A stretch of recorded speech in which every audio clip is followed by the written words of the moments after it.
ஜூலை 30 புதன்கிழமை. வாழ்ந்து சுகமாயிருங்கள்.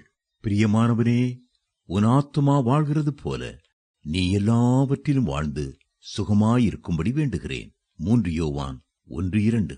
மனிதன் தனது சரீரத்தின் மீது அதிக கவனம் செலுத்துகிறான். ஆனால் கர்த்தரோ ஆத்துமாவை முக்கியப்படுத்துகிறார். உலகப் பிரகாரமாய் வாழ்ந்தால் எல்லாவற்றிலும் வாழ்ந்து சுகமாயிருக்க முடியும் என்று மனிதன் எண்ணுகிறான். ஆனால் கர்த்தரோ ஆத்துமாவின் நலத்தையே முன்னிறுத்துகிறார். நம் ஆத்துமா வாழ வேண்டுமென்றால் அதில் 3 முக்கியமான காரியங்கள் இருப்பது மிகவும் அவசியம். இரட்சிப்பின் சந்தோஷம், பூரண பரிசுத்தம் மற்றும் நித்திய ஜீவன் ஆகியவையே அந்த 3 காரியங்கள். இந்த 3ம் இருக்கும் போதுதான் நாம் எல்லாவற்றிலும் வாழ்ந்து சுகமாயிருக்க முடியும். பாவம் செய்கிற ஆத்துமா சாவுக்கேதுவான நோயுடன் ஒடுங்கியிருக்கிறது. பாவ காரியங்கள் அதை நெருக்குகின்றன.